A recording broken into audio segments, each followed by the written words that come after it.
Les internautes sont inquiets. Star Wars 7 est sorti et Red Blue n'a toujours pas publié son épisode de spoil. Le monde va mal, et Internet est au bord du gouffre. Que va-t-il advenir de YouTube? L'espoir du monde repose sur le Geekodrome.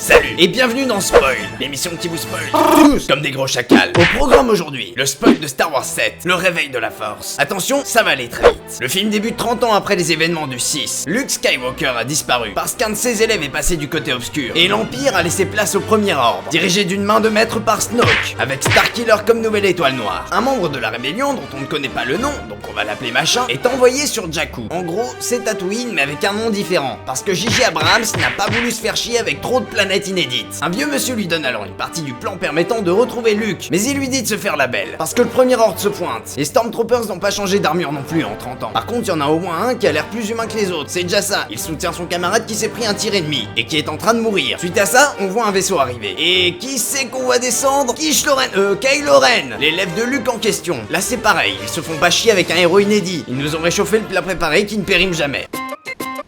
Machin planque ensuite les plans dans BB-8, un R2 amélioré, qui devient à son tour une facilité scénaristique. Kylo Ren fait de Machin son prisonnier pour que ce dernier lui avoue où sont les plans, puis il donne l'ordre à ses sous-fifres d'exterminer tout le monde dans le village. Le Stormtrooper sensible, #fragile, #victime de la vie, refuse de tirer. Bon, il y a un numéro de série qui lui sert de nom, et il ressemble à Front National. Ça, connard. On va l'appeler Truc, c'est beaucoup plus simple. Ensuite, on passe du côté de Rey, le personnage principal du film, qui est esclave sur Jakku. Et pour gagner le droit de manger, elle doit vendre des pièces qu'elle trouve sur des vaisseaux délabrés. Un jour, elle fait la rencontre d'une créature équivalente à un Jawa dans Star Wars 4. Et celle-ci a pour butin BB-8, le petit droïde trop cute. Mais non, c'est de la merde, putain. C'est un mélange entre R2 et une boule de pétanque, ce truc. Rey raquette donc le Jawa 2.0 et la voilà, heureuse détentrice de la boule de bowling 8. Du côté de l'Empire. Oui, bon, l'Empire, Premier Ordre, c'est pareil. Kylo Ren se sert de la Force pour faire dire à Machin où se trouvent les plans qui se cachent dans BB-8. Et il se trouve que Machin, c'est une putain de balance. Et bon, ça va parce qu'il se fait délivrer par Truc, qui n'a plus envie d'être un Stormtrooper. Et ensemble, main dans la main,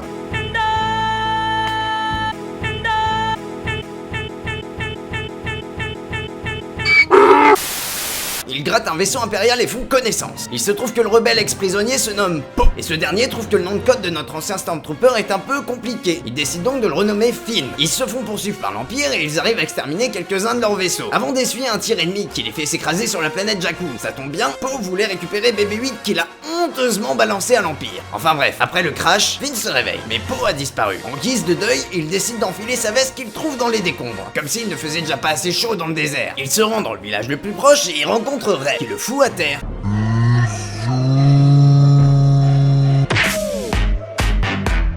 Parce qu'il portait la veste de Po, et que le droïde l'a reconnu.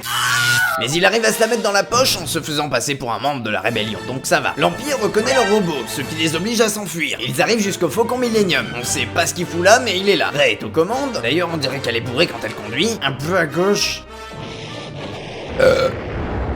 En fait, c'était à droite. Mais ne soyons pas mauvaise langue, ils réussissent tout de même à s'échapper. Seigneur Vador! Oh, c'est Kylo Ren, putain! Oui, les rebelles se sont enfuis! Pourquoi c'est toujours les gentils qui gagnent? Je vais le dire à maman, elle me comprend au moins! Je me suis fait pipi dessus! Petite merde, t'as osé salir mon tapis? C'est pas moi, c'est mon pipi! Ta gueule!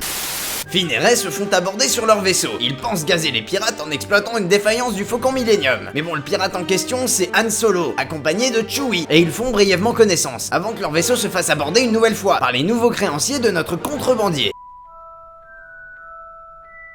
Rey et Finn se cachent et ouvrent malencontreusement les portes à un monstre sorti de nulle part, qui bute tous leurs ennemis, puis emporte Finn. Mais grâce à ses pouvoirs de Jedi, Rey réussit à refermer à distance une des portes du Millennium, sur le tentacule qui était en train de faire du kidnapping. E.T. téléphone maison. Une fois les émotions retombées, Han emmène tout le monde sur la planète Takodana, afin de demander de l'aide à son amie Maz, la descendante spirituelle et physique de Yoda. Poppy, j'ai peur de devenir gentil et faible. Un peu comme toi, enculé!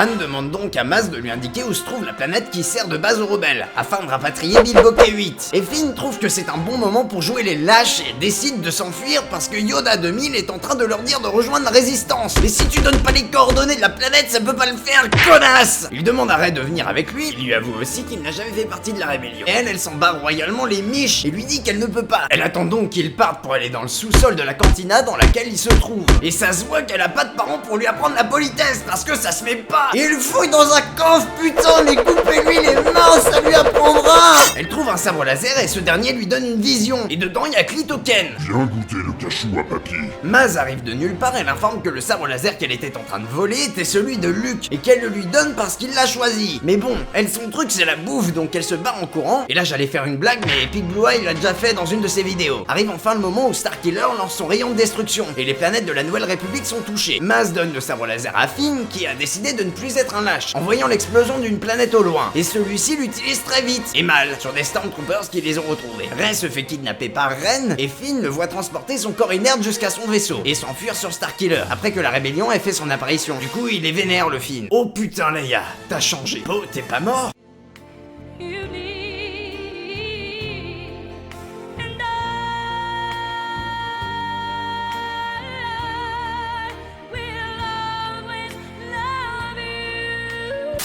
Ah oui, on apprend aussi que Kylo Ren est le fils de Han et Leia et que son nom est Ben. En parlant de lui, Kylo Ben se rend dans la chambre de torture de Rey et il enlève son masque.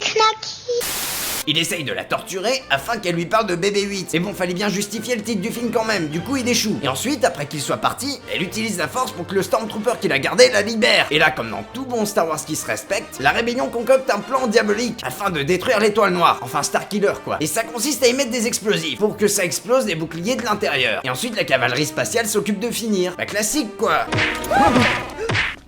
Tout va bien?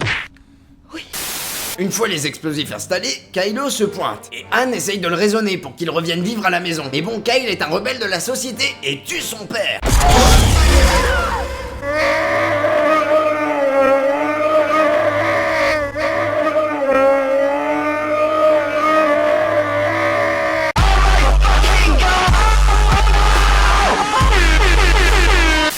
Chewie, qui n'a aucune importance dans cet épisode, lui tire un coup d'arbalète dans les côtes. Et ensuite on a droit à un combat final dans la neige de Starkiller. C'est d'abord Finn qui entame les hostilités, mais il est vite mis hors jeu. Donc Rey utilise la force qu'elle maîtrise à 100% au bout d'une demi-heure pour choper son sabre laser. Et elle met aussi une grosse misère à Kylo Ben Laden. Le tank de héros s'enfuit et Starkiller est détruite. Il retourne sur la planète rebelle et R2 qui était éteint depuis le départ de Luke se rallume, comme par magie. Et il possède aussi la deuxième partie des plans de l'emplacement de son maître. Ah, le retour à la facilité scénaristique des puristes. Et Rey décide d'aller sur la planète où Luke se trouve afin de lui rendre son sabre laser. Le problème avec Star Wars 7, c'est que tout s'enchaîne vite. Je me suis répété là, non? Spooky, scary skeletons and shivers down your spine. Shrieking skulls will shock your soul, seal your doom tonight. Spooky, scary skeletons speak with such a screech, you'll shake and shudder